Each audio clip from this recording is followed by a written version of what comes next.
ಬಗ್ಗೆ ಹೆಚ್ಚಿನ ಮಾಹಿತಿ ಕೊಡ್ತಾರೆ ಬಿಗ್ ಬಾಸ್ ನ ಮಾಜಿ ಸ್ಪರ್ಧಿ ಪ್ರಶಾಂತ್ ಸಂಬರಗಿ ಸರ್. ಕೆಲವೇ ದಿನಗಳಾಗಿತ್ತು ಬಿಗ್ ಬಾಸ್ ಆರಂಭವಾಗಿ, ಈಗ ಬಿಗ್ ಬಾಸ್ ಮನೆಗೆ ಬೀಗ ಹಾಕಿರುವಂತದ್ದು. ಈಗ ಬಿಗ್ ಬಾಸ್ ಮನೆ ಖಾಲಿ ಹೊಡಿತಾ ಇದೆ. ಏನ್ ಹೇಳ್ತೀರಾ ಸರ್ ಇದ್ರ ಬಗ್ಗೆ? ಕಾಕತಾಳೀಯನೋ ಅಥವಾ ಇದರಿಂದ ಷಡ್ಯಂತ್ರ ಇದೆಯೋ? ಈ ಜಾಲಿ ಸ್ಟುಡಿಯೋಸ್ ಬಿಡದಿಯಲ್ಲಿರ್ತಕ್ಕಂಥ ಜಾಲಿ ಸ್ಟುಡಿಯೋಸ್ ಅನ್ನ ಇನಾಗ್ರೇಷನ್ ಮಾಡಿದ್ದೆ ಡೆಪ್ಟಿ ಸಿಎಂ ಡಿ.ಕೆ. ಶಿವಕುಮಾರ್ ಅವರು. ಆಗಸ್ಟ್ 2024ರಲ್ಲಿ ಇದೇ ಸಂಸ್ಥೆಯನ್ನ ಇನಾಗ್ರೇಟ್ ಮಾಡಿದ್ರು. ಅಂದ್ರೆ ಅಧಿಕಾರಿಗಳು ಪರವಾನಗಿ ಇಲ್ದೇನೆ ಮಾಲಿನ್ಯ ನಿಯಂತ್ರ ಆಗಿರ್ಬೋದು, ಬೆಸ್ಕಾಂ ಆಗಿರ್ಬೋದು, ಏರ್ ಪೊಲ್ಯೂಷನ್, ವಾಟರ್ ಪೊಲ್ಯೂಷನ್, ಏನೇನ್ ಬೇಕೋ ಪ್ಲಾನ್ ಸ್ಯಾಂಕ್ಷನ್ ಎಲ್ಲವೂ ಇಲ್ದೇನೆ DCM ಅವರು ಇದಕ್ಕೆ ಇನಾಗ್ರೇಷನ್ ಬಂದ್ರು ಅನ್ನುವ ಪ್ರಶ್ನೆ ನನ್ನನ್ನ ತುಂಬಾ ಕಾಡ್ತಾ ಇದೆ. ರಾಜಕೀಯವಾಗಿ ಇದನ್ನ ಒಂದು ಟಿಟ್ ಫಾರ್ ಟ್ಯಾಟ್ ತರ ಮಾಡಿದ್ರ? ಬೆಂಗಳೂರಿನಲ್ಲಿ ನಡೆದ ಅಂತಾರಾಷ್ಟ್ರೀಯ ಫಿಲ್ಮ್ ಫೆಸ್ಟಿಗೆ ಅನೇಕ ನಟ ನಟಿಯರು ಗೈರಾದ್ರಲ್ಲ, ಆವಾಗ ಬಂದ ಮಾತು ನಮಗೂ ನಟ್ಟು ಬೋಲ್ಟು ಟೈಟ್ ಮಾಡಕ್ ಬರುತ್ತೆ ಅಂತ. ಅದರ ಅನುಗುಣವಾಗಿ ಇದು ನಡೀತಾ? ಅಥವಾ ಕನ್ನಡ ಹೋರಾಟಗಾರರು ಈ ಜಾಲಿ ಸ್ಟುಡಿಯೋಸು ತಮಿಳ್ ಅವ್ರದ್ದು, ವಲಸಿಗರದು, ಕನ್ನಡ ಮಾತಾಡದೇ ಇರೋರ್ದು ಅವರಿಂದ ದುಡ್ಡು ಕಿತ್ತಬೇಕು ಅಂತ ಆಯ್ತಾ? ಎಲ್ಲವನ್ನು ನೋಡಿದಾಗ ಮನರಂಜನೆ ಕಾರ್ಯಕ್ರಮಕ್ಕೆ ಮತ್ತೊಂದು ಇಂಡಸ್ಟ್ರಿಗೆ ಒಂದು ಕಪ್ಪು ಚುಕ್ಕಿ ಬಂದಂಗಾಗಿದೆ. ನೀವು ಇಂಡಸ್ಟ್ರಿಗೆ ಯಾವ ತರದ ಸಂದೇಶಗಳನ್ನು ಕಳಿಸ್ತಾ ಇದ್ದೀರಾ? ವೈಟ್ ಫೀಲ್ಡ್ ಅಲ್ಲಿ ಇದ್ದ ಸಾಫ್ಟ್ವೇರ್ ಕಂಪ್ನಿಯವರು ಇಲ್ಲಿ ಓಡಾಡಕ್ ರೋಡ್ ಸರಿ ಇಲ್ಲ, ಟ್ರಾಫಿಕ್ ಜಾಮ್ ಜಾಸ್ತಿ ಆಗಿದೆ, ನಾವು ಪುಣೆಗೆ ಶಿಫ್ಟ್ ಆಗ್ತೀವಿ ಅಂದಾಗ ಮಾನ್ಯ ಮುಖ್ಯಮಂತ್ರಿಗಳು ಈ ಬ್ಲಾಕ್ ಮೇಲ್ ಎಲ್ಲ ನಡೆಯೋದಿಲ್ಲ ಅಂತ ಹೇಳಿ ಹೆದರ್ಸಿದ್ರು.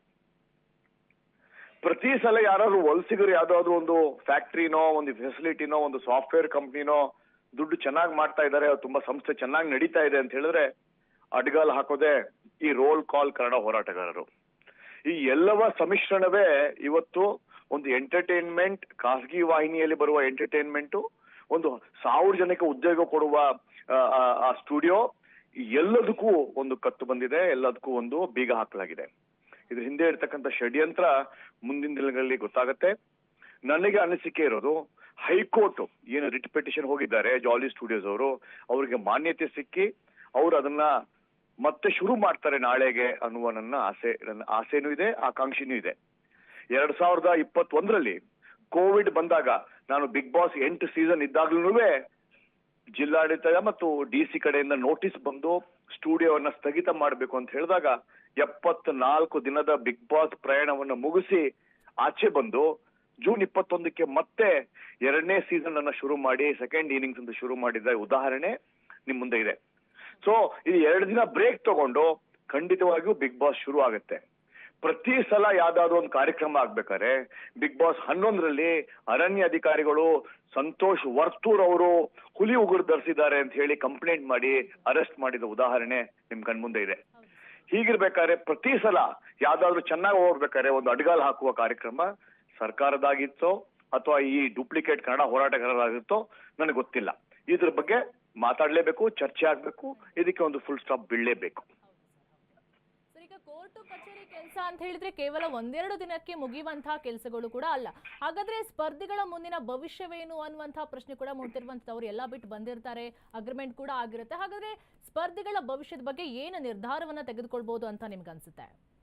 ಸ್ಪರ್ಧಿಗಳಿಗಿಂತ ಕ್ಯಾಮ್ರಾಮನ್ ಆಗಿರ್ಬೋದು, ಲೈಟ್ ಮೆನ್ ಆಗಿರ್ಬೋದು, ಆರ್ಟ್ ಡೈರೆಕ್ಟರ್ಗಳಾಗಿರ್ಬೋದು, ಟಾಸ್ಕ್ ಅಸಿಸ್ಟೆಂಟ್ ಗಳಾಗಿರ್ಬೋದು, ಅಸಿಸ್ಟೆಂಟ್ ಡೈರೆಕ್ಟರ್ಸ್ ಆಗಿರ್ಬೋದು, ಪ್ರೊಡಕ್ಷನ್ ಎಕ್ಸಿಕ್ಯೂಟಿವ್ ಆಗಿರ್ಬೋದು, VFX ಅವರಾಗಿರ್ಬೋದು, ಎಡಿಟಿಂಗ್ ಅವರಾಗಿರ್ಬೋದು, ಸಹಸ್ರವಾಗಿ 300 ಜನದ ಭವಿಷ್ಯದ ಬಗ್ಗೆ ನಾವು ಮಾತಾಡ್ತಾ ಇಲ್ಲ.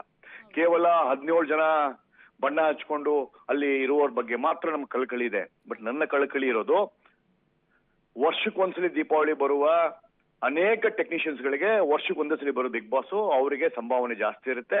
ಇದನ್ನ ನಂಬ್ಕೊಂಡಿರ್ತಕ್ಕಂಥ ಅನೇಕ technicians from the video production side, ಆಮೇಲೆ ಮತ್ತೆ ಫ್ರಮ್ ದಿ ಆರ್ಟ್ ಸೈಡ್ ಮತ್ತು ಕಲಾವಿದರ ಕೋಆರ್ಡಿನೇಷನ್ ಟೈಪ್ ಅಲ್ಲಿ ಅನೇಕ ಜನರು ಕೆಲಸ ಮಾಡ್ತಾರೆ. ಈ 300-400 ಜನ ಜೊತೆಗೂ ಈ 17 ಜನರ ಭವಿಷ್ಯ, ಅವರ ರೆಮ್ಯುನರೇಷನ್, ಅವರ ಲೈಫು, ಅವರಿಗೆ ಒಂದು ಇಮೇಜು ಎಲ್ಲವೂ ಇಂಪಾರ್ಟೆಂಟ್ ಆಗಿರುತ್ತೆ.